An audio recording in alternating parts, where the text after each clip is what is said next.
من أن نصحب الدكتور العثماني لبيت الأسرة بإنزكان حيث رأى النور، وإلى المكان الذي شهد الخطوات الأولى والكلمات الأولى، وكذا الحي الذي احتضنت أزقته شغب الطفولة.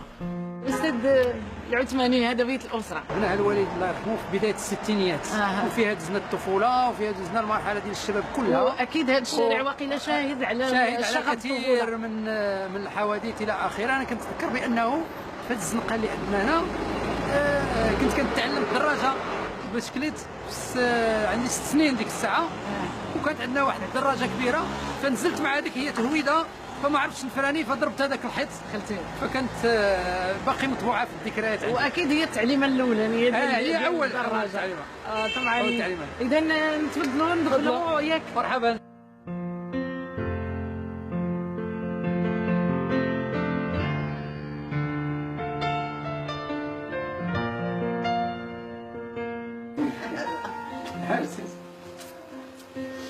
هلا الحاجة. لا بس.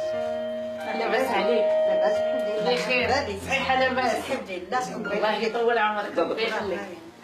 لا الباتول تبارك الله عليك. بغيت نعرف منك السي سعد الدين هو واحد من وليداتك كاملين، ولكن كيفاش هو شنو هي الحاجات اللي كتميزوا على خوتو الاخرين؟ ايوا هي عنده السياسه في الدم ملي صغير، بدا يكتب داك الشيء وعنده هذيك السياسه. والتربيه ديالو كي كانت مزيانه؟ ما كانش لا مزيان. لا ما تعبك شيء؟ ما عياكش في الترابي ديالو؟ لا لا لا لا كل دري والشكل ديالو. هو كان مهدن اللي قال ليه باه ما يدزو. وفي الدار كان يعاون شويه يجمع معاك شويه؟ تيجمع. لا نضمن بلاصتو يجمعها، حنا كنعرفوا.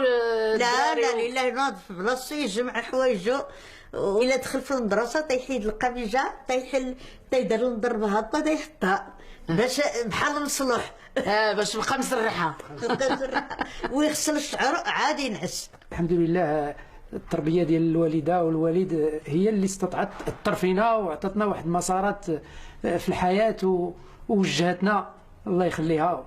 بارك الله فيكم. شكرا.